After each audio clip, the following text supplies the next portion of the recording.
Welcome back to another episode of the Know Your Power podcast. I am your host, juliarene. And Kendall Leah. Today, guys, it's another bodybuilding basics series. You guys are really enjoying this, and honestly, we're really enjoying it too. But we really wanted to get into today the positive and the negative side of competing, because we just want to be completely upfront and honest with some of the things in the industry that can potentially be amazing and literally transform your life, because that's what it's done for me. But then I can also talk about things that I've struggled with during being in this industry. So we're going to talk about kind of like the light and the shadow side of a specific topic. So as we go down, we're going to talk about the light and shadow side of each individual benefit that bodybuilding can have, and then the little shadow side of that, and probably some of our like experiences of actual things that we've experienced happen to us in our lives. Because I've had things that have been unbelievably incredible that have nothing to do with bodybuilding, why I'm on prep, like business deals, like meeting incredible people that transform my life and that like I end up doing amazing things with. Like Kendall was a reason that that I'm talking about right now, is that I met Kendall through bodybuilding, and through that, like we became besties, like from experience. Doing this sport. Like there's so many amazing things, but we also want to make you aware, because awareness will lead you down a better path than being completely unaware and then going into this industry and just jumping in. That's why we wanted to make sure that this was important. Yes. I feel like if anything, like any time we share anything negative about bodybuilding, I think take it in a sense of like we're trying to help you stay prepared for what you're going through. Like we're never saying anything is like so bad that you shouldn't even do the sport. Like obviously we've both competed so many times. It's obviously like the good weighs out the bad, but it's good to be honest about some of the bad attributes, or else if you don't expect it, I feel like those types of like negative things can creep up on you. So if anything, you listening to this right now are going to be a better competitor because you have that level of awareness. You're welcome. Of what can potentially go wrong. You're welcome. You're welcome. So first, we're going to talk about the benefit of having improved confidence and self-esteem. So this is like a big one in the sport. A lot of people, I think, attribute the confidence and self-esteem to their physique only. Mm-hmm. But for me, one of the things that the confidence and self-esteem comes from is actually keeping the promises that I make to myself, because I just want you to like, just visualize this.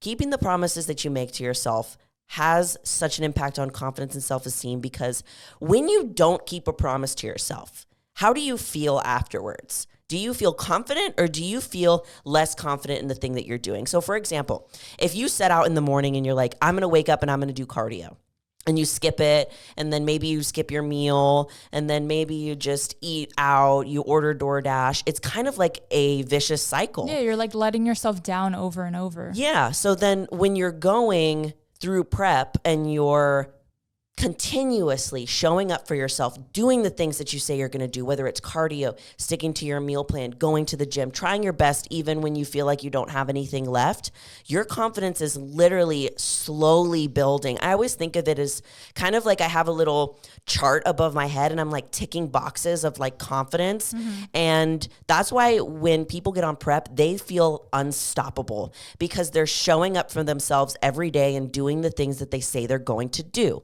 Because every time that I don't do something that I say I'm going to do, the cycle for me is guilt and shame. I'm guilty that I didn't go and do the thing that I said I was going to do, because I really want what's best for me physically, emotionally, and spiritually, but I'm not acting like that. What I want isn't actually reflective of what my actions are.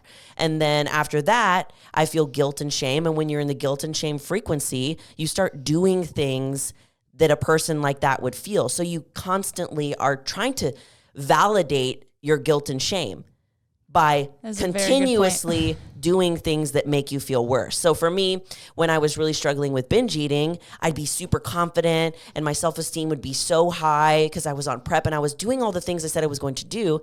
And then I'd have like a binge eating episode, and then I felt so much guilt and shame because of that. And then I thought, well, since I'm already this crappy person that I'm thinking in my brain that I am, that I might as well just continue to go down that spiral. So this is how people yo-yo, is they let one of those quote unquote mishaps spiral into them going back to the person that they're trying not to be, and they actually not truly are.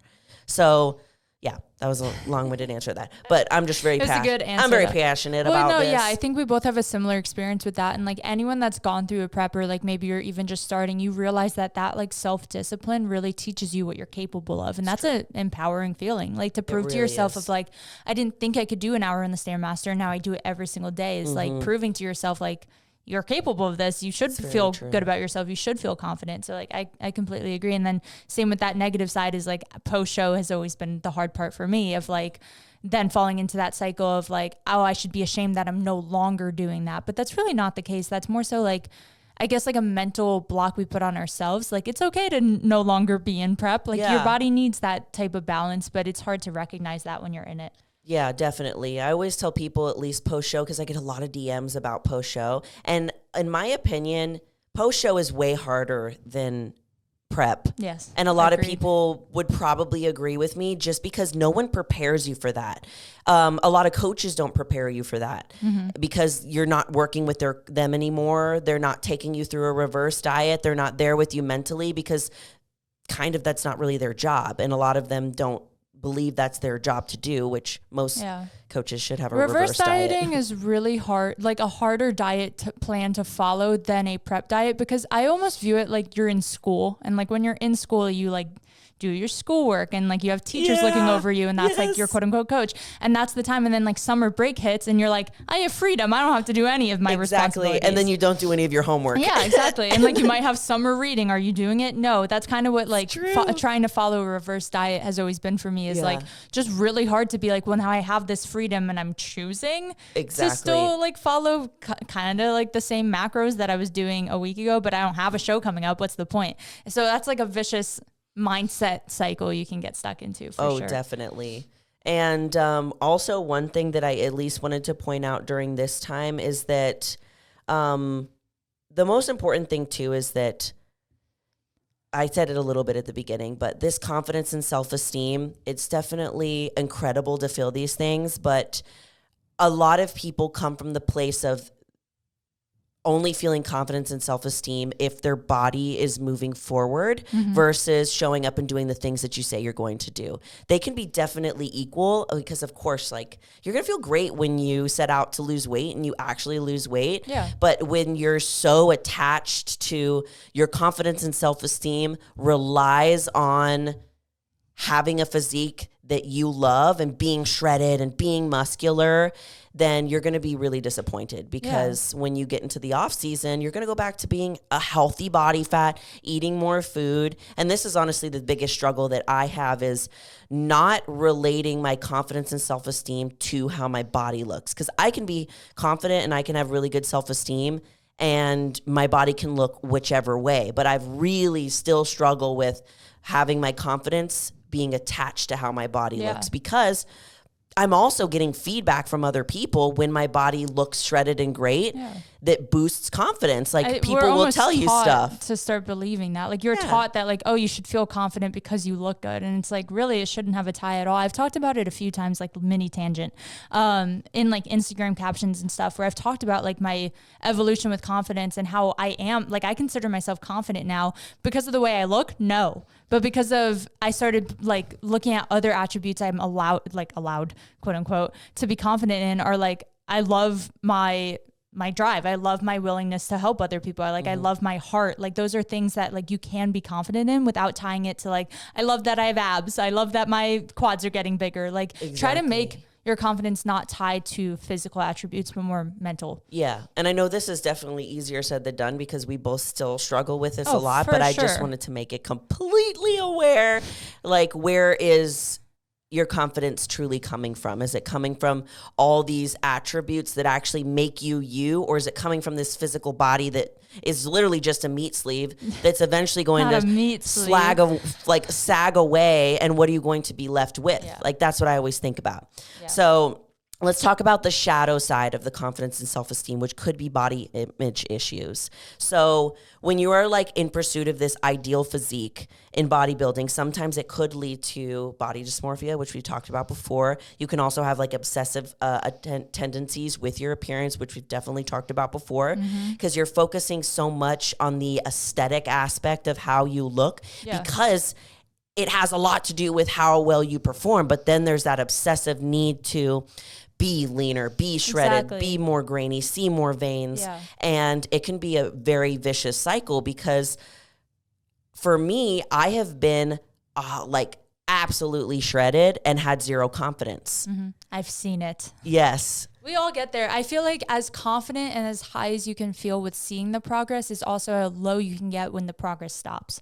So like if you plateau even for like a day, I remember I would weigh myself like every single day, take my measurements. Like, I would weigh myself sometimes twice a day, and that's terrible. Exactly. It was terrible. And if my weight was lower at night, surprise, surprise, after you had food and water and worked out, like obviously it's going to be higher. I would start beating myself up. So like that's definitely, I think that's why we're stressing so much to make your confident ties not to your body, because if they are, it's hard to then, when you don't see progress, get so unmotivated by that. I mean, even my own personal example, and I shared this on a past YouTube video, and my coach just like made me feel so much better about it. This is why I freaking love him. This is like number 567 of why I love my coach. But I messaged him and I did a body fat, I already posted this YouTube video. It was my physique update. And I genuinely know that my physique looks better. Like in my heart, I know, and I see it in the mirror, and people are telling me. I had Alexis at the gym, one of our friends, who ironically is coached by my coach as well, which is funny. Yeah. She saw me and she hadn't seen me in a couple weeks. She goes, "You're looking amazing." She's like, "I'm so happy for you." And I was like, I really needed that, because I did my check-in with my coach today and I went and got an in-body scan, and I was like, it didn't really change much, but my physique has changed. And my coach literally checked it immediately, because in my check-in, I was like, this is just something that's on my mind and I'm being honest with you. And when in the past I would get into that cycle, I would do the self-sabotage and I would go, oh, well, my body hasn't changed, so that means that I'm not doing a good job at what I do. I'm not showing up to the things I say I'm going to do. I might as well lay off plan because I already suck. And then I'm sad and still in that guilt and shame vibration. And that's not where I wanted to be at all. So what I feel like happens a lot is that there's a big impact on like your mental health that can happen, your self-esteem, and most importantly, I feel like the unrealistic beauty standards that happen in bodybuilding. I remember being an amateur and comparing myself to all the pros that have been training for years and being mad at myself and discrediting all my hard work because I didn't look like them. And Zach would literally be, she's 34 and she's been competing forever. You're literally 22 and you've done it for a year. That's dumb. And I'm like, yeah, you're kind of right. You also have to think like people compare themselves to you at this point. And like to those listening, Julia has been training legs 3 times a week for years. She works her ass off. Like it's one of those things that like you can use other people as motivation, but don't belittle yourself because of it. Like don't compare yourself. Like my quads will never look like Julia's, and that is okay. I mean, genetically they never literally will. Couldn't, no matter how hard I worked. And I feel like that can like definitely discourage people. You also can't really tell someone's like body type just seeing them on stage. Like I think it's a little easier when they're lined up against other people, but especially I remember watching, I would always, when I was an amateur, I am an amateur, but when I was like first starting, I would see girls on like the national stage because I was more obsessed with like who's turning pro. And obviously there's height classes. So I'd be looking. That was even better to look at, honestly, than looking at Olympians. True. But I would look at like class A, not realizing these girls are so much shorter than me. And I'm like, whoa, like I'm not built like that at all. And like you see them all lined up and they all look the same. So you're like, oh, everyone looks like that. Yeah. No, they don't. That's not my height class. I will never look like that. Yes. Like just little things like that. Like try not to compare. Try not to, a mistake I've made. And then we can move on to the next category. But I used to also look up all the girls doing my same show. Never do that. Never do that. Everyone loses body fat differently. I would also like use it as my motivator. I'd be like, oh, I feel like I'm like leaner here than this girl. Maybe I will win. That shouldn't be why I'm believing in myself at all. Like what a negative source of like confidence. That's one of my biggest things that I tell anybody that like DMs me or anyone. I'm like, do not focus on what anybody else is doing. One of my favorite quotes, I think I'm probably going to mess it up, is from Russ. And he says, it was actually a trending sound on TikTok like last year or something, but it was like, I'm too busy eating my own fruit to check if yours is sweeter, something like that. And then there's something about the grass being greener. I'm too busy like doing my grass. Like watering my grass. Something like that. And and it's so simple, but I'm like, you're so right. You need to be so busy just working on how you're doing spiritually, physically, emotionally, how confident you feel in yourself and how well you're doing, to check on to see if anyone else is, because they got their own struggles of their own. And by you like being the eyes and seeing what everybody else is doing, you're going to sabotage yourself into doing more poorly than you probably ever would. Yeah. And that spiral we talked about happens. The last thing that I want to say on this body image issue is kind of tied to the unrealistic beauty standards, but you kind of start chasing that look. You chase that feeling. You chase that leanness. And it can be like a vicious cycle of feeling like you almost need to be that all the time. And you start to expect so much from yourself that it can lower your confidence and self-esteem, because if you're not at that level 110, because when you're a bodybuilder, I don't care if you're amateur or pro, that's a difficult thing to do. And only a percentage of people in this world do it. And only a smaller percentage get to the point where they're at the Olympia stage. So you should be so proud that you're doing that. But what happens is that you get in that vicious cycle of like needing more. And if it's not all the way up here at 110%, then it doesn't mean anything. And then nothing means anything. On this point, we've seen some Olympians get called out for photoshopping their stage shots. And that is wild to me. If that isn't proof enough that these people that have achieved like one of the top 1% level of the sport are still having self-esteem issues, like that, I feel like that's like proof enough. We could just end the episode there. I'm dead serious. And you're so right, because I thought the same thing when I would see those. I was like, if these top 5 Olympians are photoshopping their photos and they're top 5 in the whole world, and I'm over here picking at my body, it's like comparing yourself to comparing myself to them. Also. Like they also must have some sort of self-esteem issue or not think they're good enough, even though they're literally been told that they're the best in the world, and it still wasn't enough. Even though people see them in person and are like freaking out at like how insane their physique is, they still don't feel lean enough. So that's proof enough that like it's a fully in your head at that point, and it's inevitable. Like you may be listening to this and being like, oh, that won't affect me. Like I'm confident, I believe in myself. It hits everyone at some point in their fitness journey, especially on like the bodybuilding level and in prep and whatnot. But like, even if you think you're immune to it, like it creeps up on everyone. It'll creep up on you in different little sneaky ways that you never thought, even if it's just like you looking at what someone else is doing, or you quote unquote don't train as hard, and then all of a sudden everything is just, oh, I'm like, the whole day is ruined. Exactly. So little things like that. So let's go back to the positive side. So another light version and amazing quality of bodybuilding industry is just physical fitness. Like that's the best shape I will ever be in. Yeah, the best shape that you'll ever be in, their physical strength, your endurance, your overall fitness, and you can build lean muscle mass, improve your cardiovascular health, because a lot of people don't do cardio unless they're on prep. Like, kind of me too. Don't tell my coach. And you can enhance your body composition. Like, this is a really great feeling, and you're putting your body and you're testing it to its limits, where you probably think that your limit is like way down here. But then when you go on a prep, like you see what you're freaking capable of. And most of the time, your body doesn't give up at the point that you think it will. The biggest thing that I want to say here is not to toot my own horn, but I'm a savage. And when I'm at the gym, I don't compete with the girls. I compete with the guys. Yeah. Because trauma. And we can't go down that road for too long. But Zach and his new bestie, which is I've seen the TikToks. Yes, and they literally look the same, don't they? My boyfriend literally has a new bestie named Braden, and he's an IFBB pro, and they train together. So they were doing the pit shark, and they had like 5 plates on each side. And I was watching Zach do it, and he made like a little comment because he knows how I work. And if you tell me that I can't do something, I'm going to do it 10 times better, and I'm also going to crush you. in the process. That's just how I get motivated. Other people get motivated like Kendall, where you say like, good job, you did great. Me, that doesn't work for me. I need you to tell me that I'm the worst, or I can't do it. And I will do it 10 times harder. So Zach made some like silly comment because he knows how I work about me not being able to do that. I was training upper body that day. Didn't warm up, didn't train. I didn't know that. I saw this video. Yeah, I should have mentioned that also. But I was literally training up, doing tricep press downs, and I'm watching him. He makes the little comment from across the gym. And I was like, I could do that easily.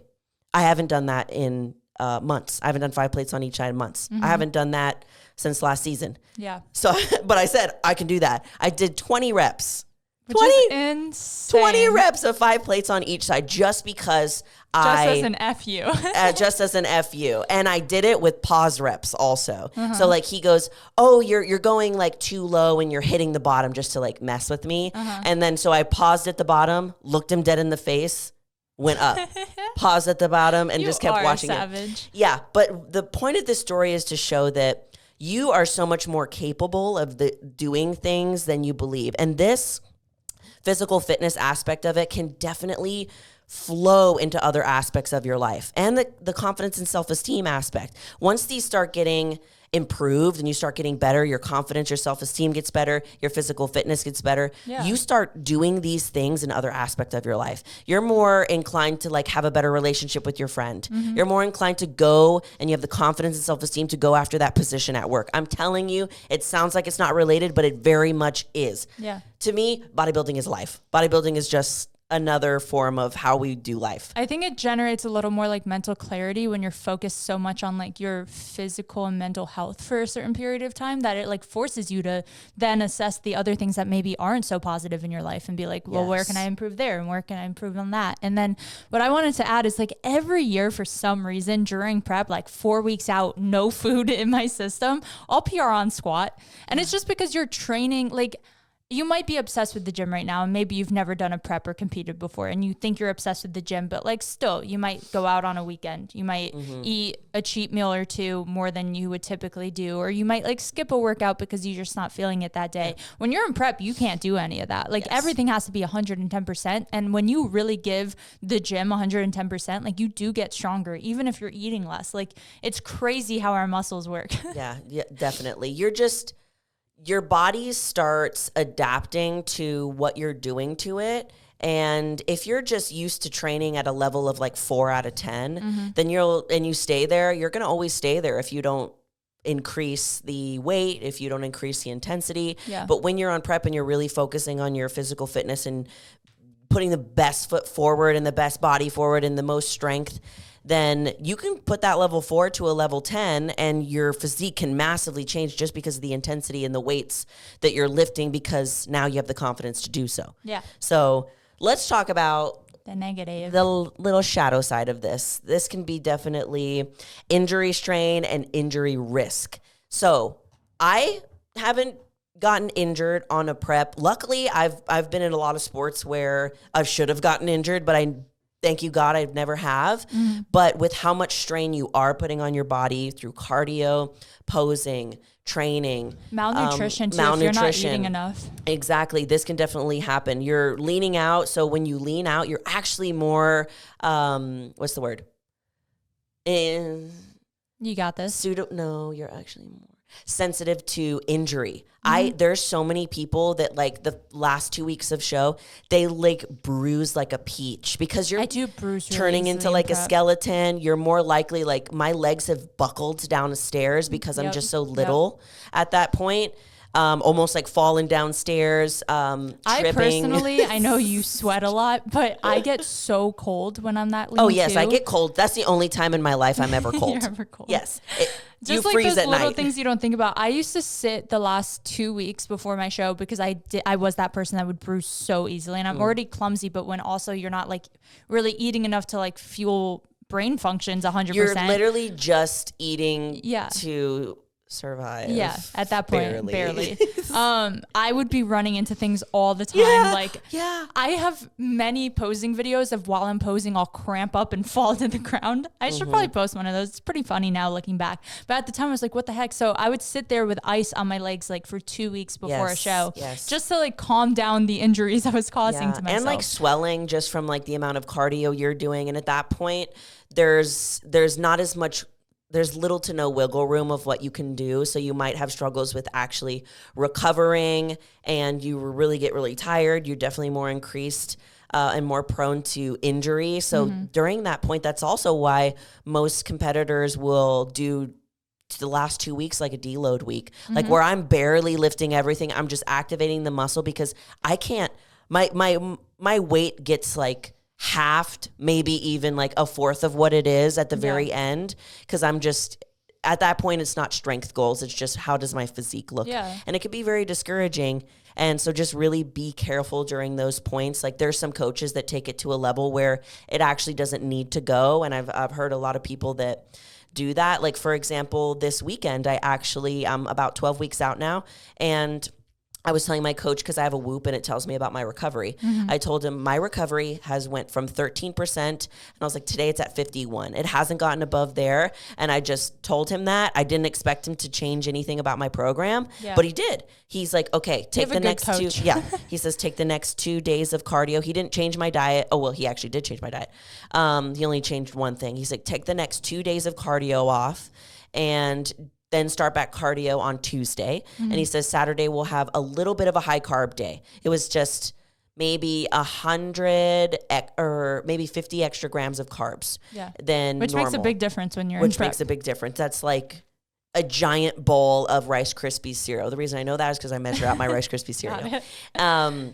So my body felt better. I literally looked on my Whoop, and my recovery finally went back to 91% on Monday. Good. And so this can actually promote me more weight loss, because there'll be a certain point where you're driving your body into the ground. And sometimes my body does this. It just stops. It's like, it won't move anywhere. And that happens a couple times to me during my preps, where I'm going too hard for too long that my body stops responding. Yeah. Our bodies react to stress, and like that is a form of stress, whether it's physical or mental. Like your body will become more inflamed or hold more water or whatever it is. Another thing I want to note, just because like we're honest about bodybuilding, there's a lot of PED, like performance enhancing drug use in the industry. And that can also so drastically affect like injury and health risks, like heart issues, kidney issues, liver issues. Those are all things to also consider. This isn't just like external physical health. It's also internal for sure. There can be a lot of negative sides. And there's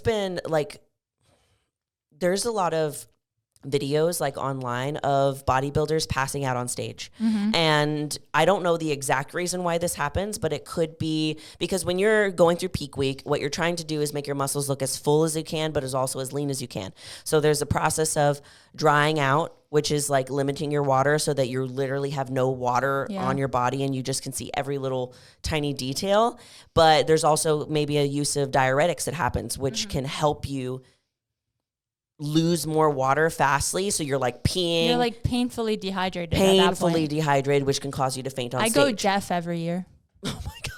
I remember that. Yeah. I remember that. She's like, I'm deaf right now. I'm like, it's okay. Every single peak week, or usually the last like week and a half, when we start manipulating like water and salt, which like every coach I've had has approached that differently, but still in the fashion of we're pulling water into your show. I go deaf in my left ear completely. I don't know what the tie is, but that's how I know I'm dehydrated. That's so crazy. I still get it sometimes. Like last week, I like lost it for a day. I was like, I need to chug water. Yeah. You did. I feel like one of the last times we hang out, you said that I'm a little deaf in my ear. I know I need some water. And I'm like, what the fuck? I don't know. Yeah. I should probably go see a doctor about that. But that's like proof enough that like you're getting so dehydrated, it's affecting other parts of your body. Exactly. Yeah. So just remember to be super careful during this. I know some people have had some horror stories about coaches, which we've talked about in previous episodes. But yeah, you can also, the light side of this, be in the best physical shape of your life and feel like you're pushing in the intensity level and feel great. And then also you can be really struggling with recovery. You can also really be prone to injury and just being a little tiny baby Bambi at the end. One thing I wanted to add, I think my first 2 shows, I got in a car accident leading into peak week. Me too. Because I was, my brain was so foggy that I didn't look who was behind me, and I just backed into them. Luckily. Okay, mine wasn't that bad. Yeah, no. I was literally parked, and there's a car directly behind me, and I just backed into them. We've all been there. And he was so nice, and he literally just said, go.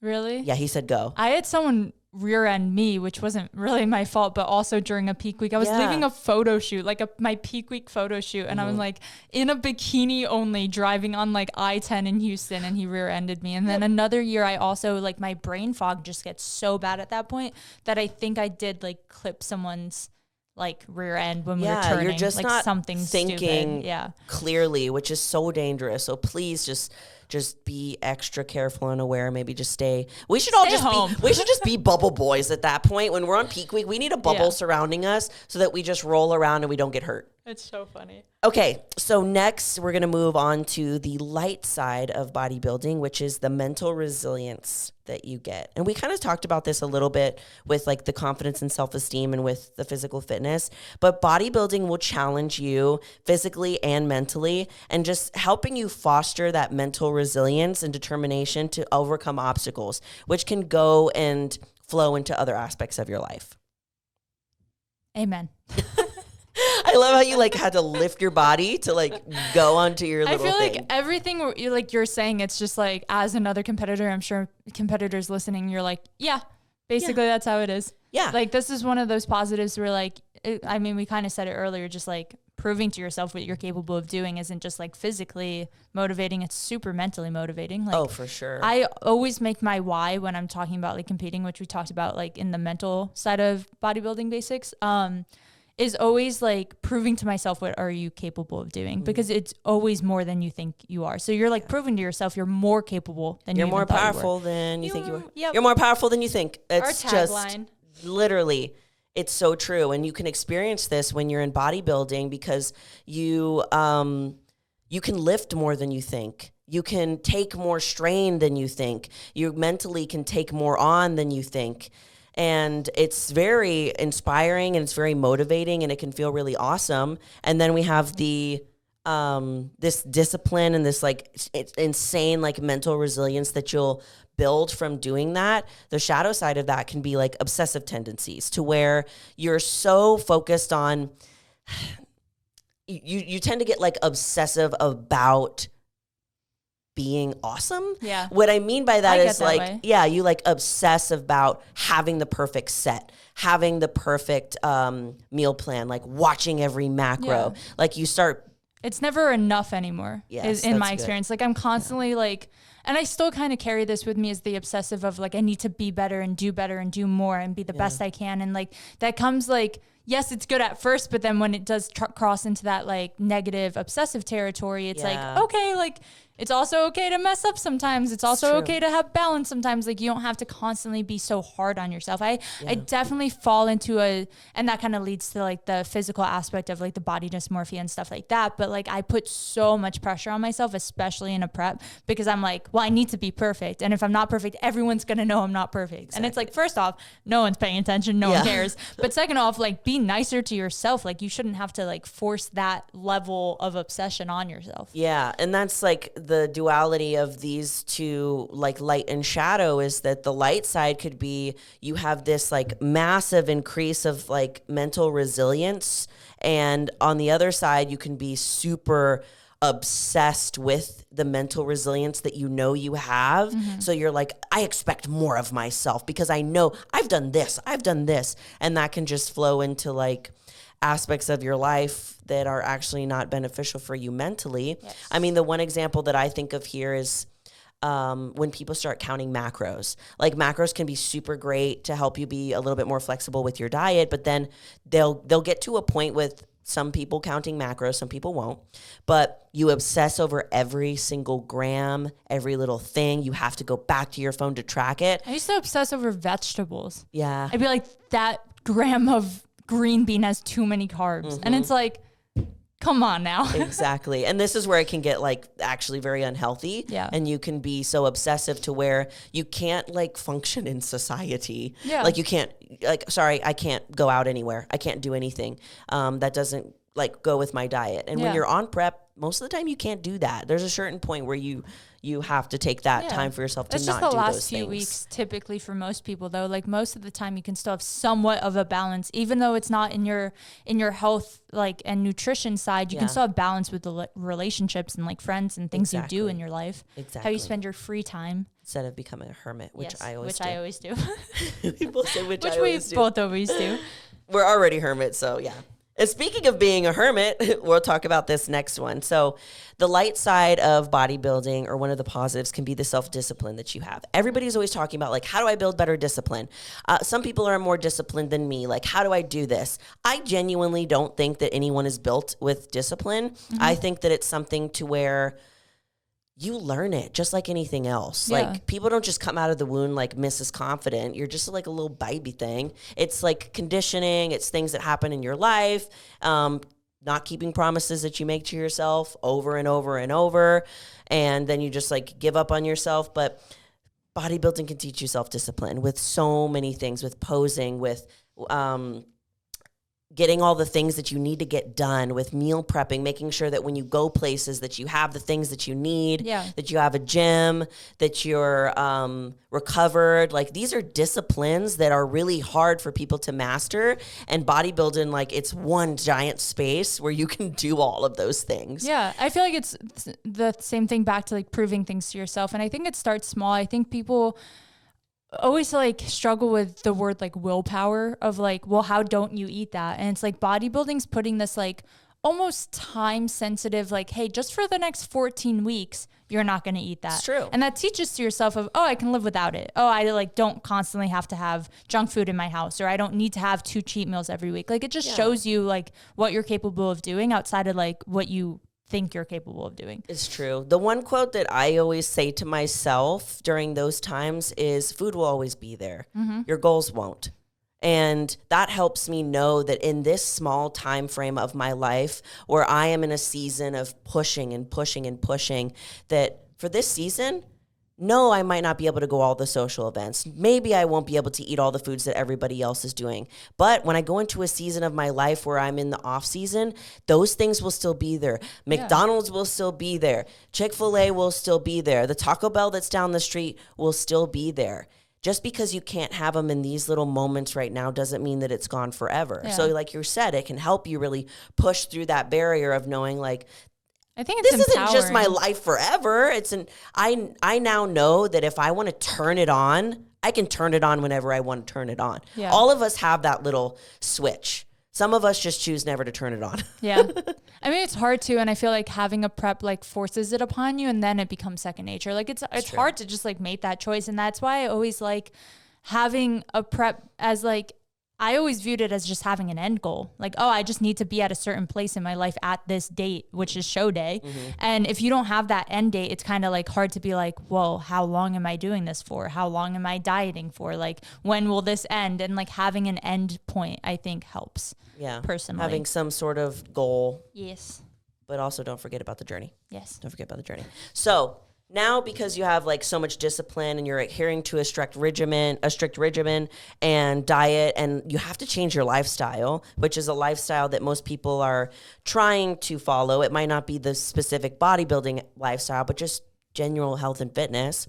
This can cause, which is a little negative side of it, which can be the social isolation, which Kendall and I were talking about, to where the demands of bodybuilding can be so much, including training, your schedule, dietary requirements, supplements that you need to take.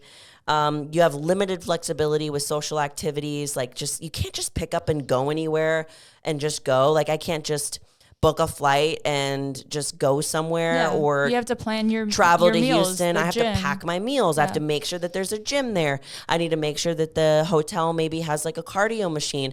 You can't just like be willy-nilly with things, which can cause you to social isolate because you're like, sorry, I got to go to the gym. Sorry, I can't eat that. I'm on prep. And then some people around you might not understand, and they might be little twerps about it and make you feel bad about it because they don't get it. I've definitely lost a lot of friends that comes with like this social isolation thing, mostly because they just don't understand what I'm doing. And I think they view it as like oh, she doesn't want to hang out with us. And it's like no, I don't have the energy to hang out with you. Or like, no, you guys are going out to drink and I don't want to be in that atmosphere right now.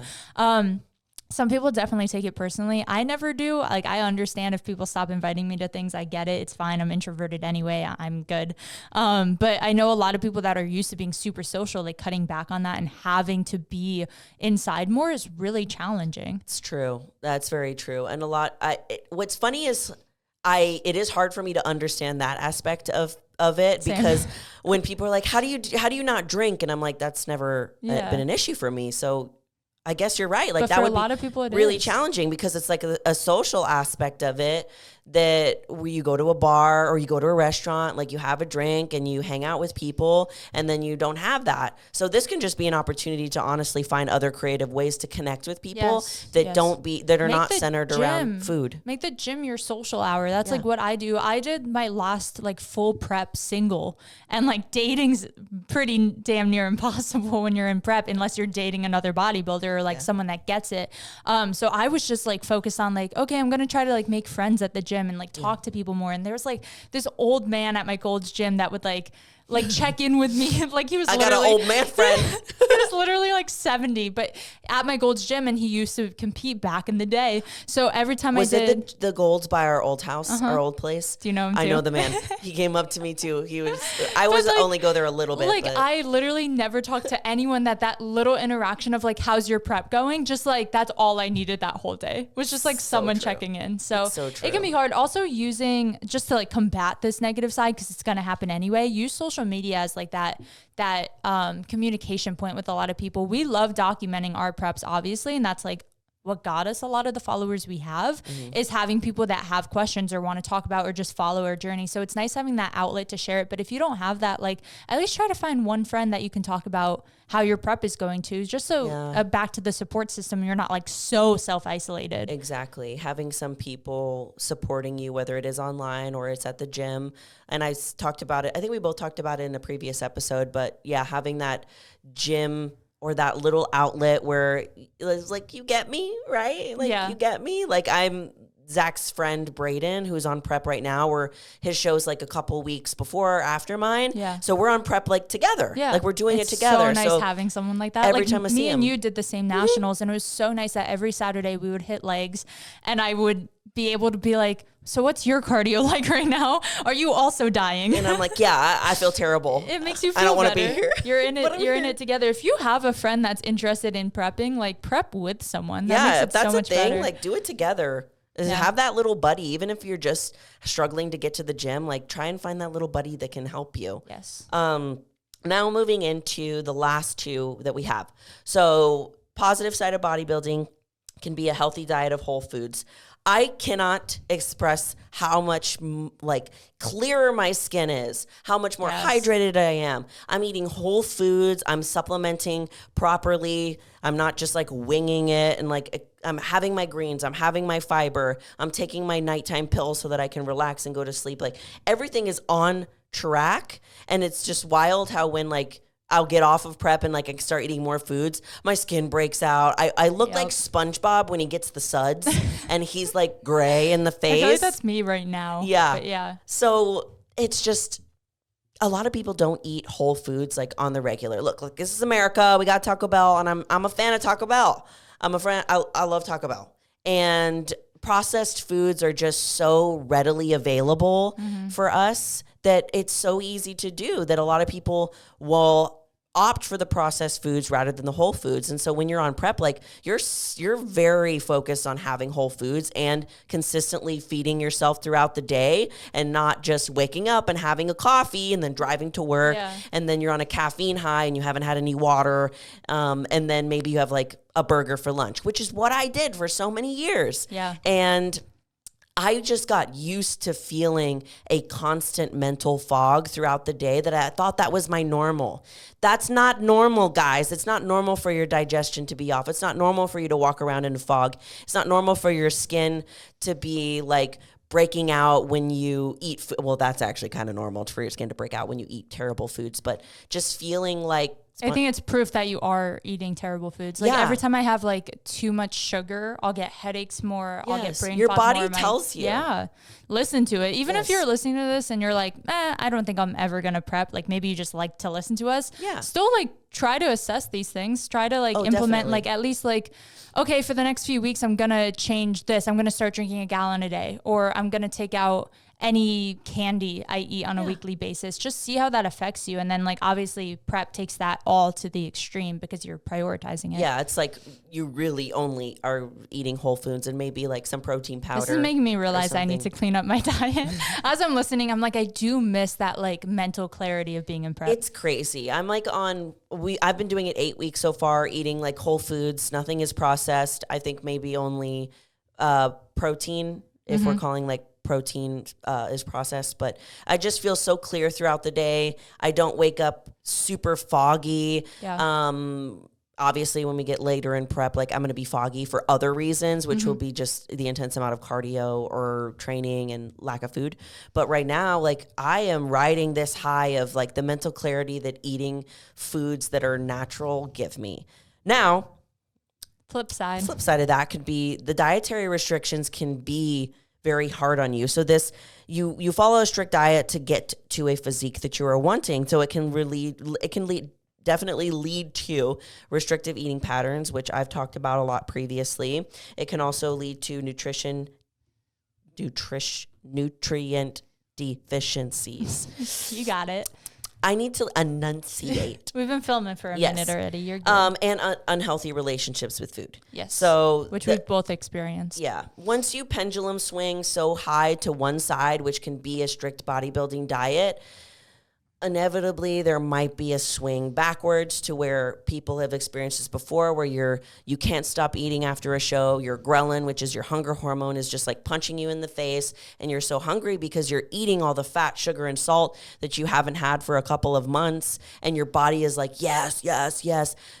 They make it highly addictive for a reason. Yeah. So that's why we have these things all around the corner, because we get that huge hit of dopamine that we haven't had in a long time. We forget about how good it feels to feel the clarity of eating the food. So this is what could potentially happen and things that you might want to look out for. Yeah. Especially going back to that post show we've talked about, like that can typically be the hardest time to like navigate. Well, what are my eating habits supposed to be like now? You go from eating really clean in the beginning of your prep to becoming almost overly restrictive for most people, depending on your metabolism towards the end of your prep, to now like, okay, I'm supposed to eat healthy again, but like I've been craving all these things for all this time. How do I not give into that? And it's a really hard road to navigate there. Definitely. And I wanted to touch like briefly on at least the eating habits, because you go from one end of the spectrum to kind of like quote unquote freedom in the food choices, especially if you don't like continue with the coach and you're not still eating on a meal plan and stuff. So it can be hard. You can maybe fall into binge eating patterns, which is what I did. Realizing for me, it started from 15 when I was in wrestling and I had to cut weight for a show to compete, not a show. To compete. I got what you meant. Still bodybuilding brain.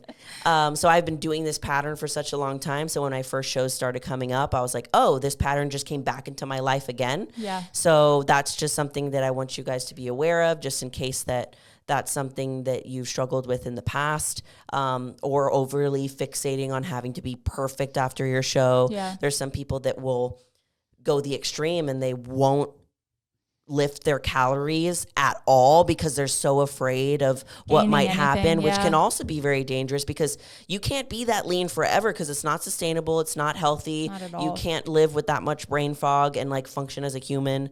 And so, yeah, there's different kind of extremes that can come from this. So just be careful. And it's more common than you think. Yes. And we did an episode on post show, didn't we? I don't know. We've done one on binge eating. We've done one on post shows a little bit ago. Post show blues? Didn't we? I don't think we did. I'm pretty sure we did. I'm going to check. But if we didn't, we're going to have to do one. We probably should do that. But I'm pretty sure we did. And if we did, I would listen back to that if you are towards the end of your prep, just to like start mentally preparing yourself. Because I think once you're already post show and you're already dealing with the negative, it's harder to like combat that rather than being prepared for it. I just realized you say already with a O. You say already. Already. It's the New Yorker in me. Yeah. New Yorker. New York. Give me a coffee. Give me a coffee. And the last one, benefit of bodybuilding, is goal setting. Like you set out to do something and you freaking do it. It ties back into the keeping the promises that you make to yourself. Yep. You set out to compete on this date. You do that thing. You don't quit. You don't give up. Unless, like, sometimes you have to or something. A show changes. I think whatever. Setting mini goals throughout prep, too. I noticed myself, like, just being far more, like we talked about, when you're, like, confident and motivated, it trickles into other parts of your life. And I'm far more, like, goal setting oriented my whole prep for, like, even my business and so true. Like, relationships, just everything. I'm, like, very goal driven versus, like, when I'm not in that, like, I'm working towards something mindset, it's hard to be like, oh, I should be setting goals still. It's true. So I do notice I would just work a lot harder and am more, like, goal oriented when I'm in a prep versus not.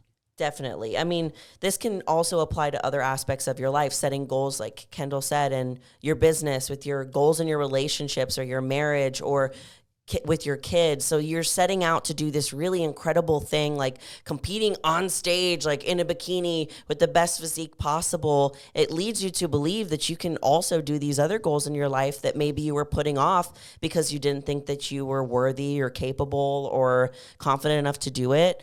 But this one is really important. The shadow side of this can be tunnel vision. Mm-hmm. So when you're competing, people who have competed before will probably say, like, they're going like, you have such tunnel vision for that goal, for that trophy, for that show date, which can be awesome because it drives you, it motivates you, it helps you get up every day and do the things that you need to do.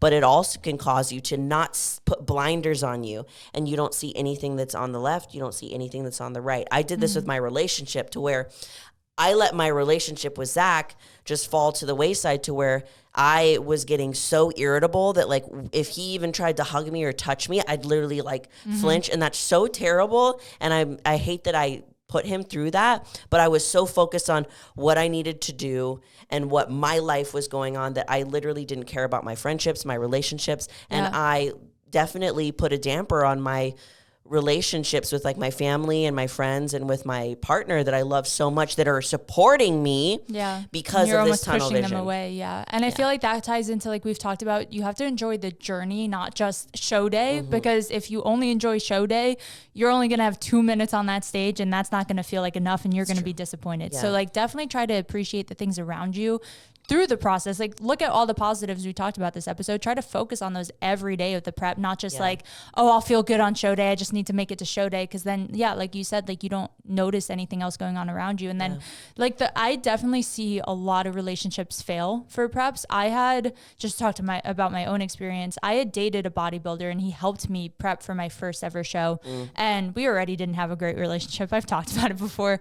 But, like, towards the end of prep, like, my sex drive is lower. Like you said, physical touch in general is just irritating. Like, everything is annoying, and I already get hangry. I'm trying to live, bro. Exactly. I already get hangry, and then, like, you're adding, like, someone else's needs on top of that. It can be really hard to, like, because their needs aren't getting met, and you're just barely trying to get your needs. Like, you're trying to survive. Literally. Yeah. It's a selfish sport. We've talked about that, which is a beautiful thing, but then also has its negative sides for sure. Definitely.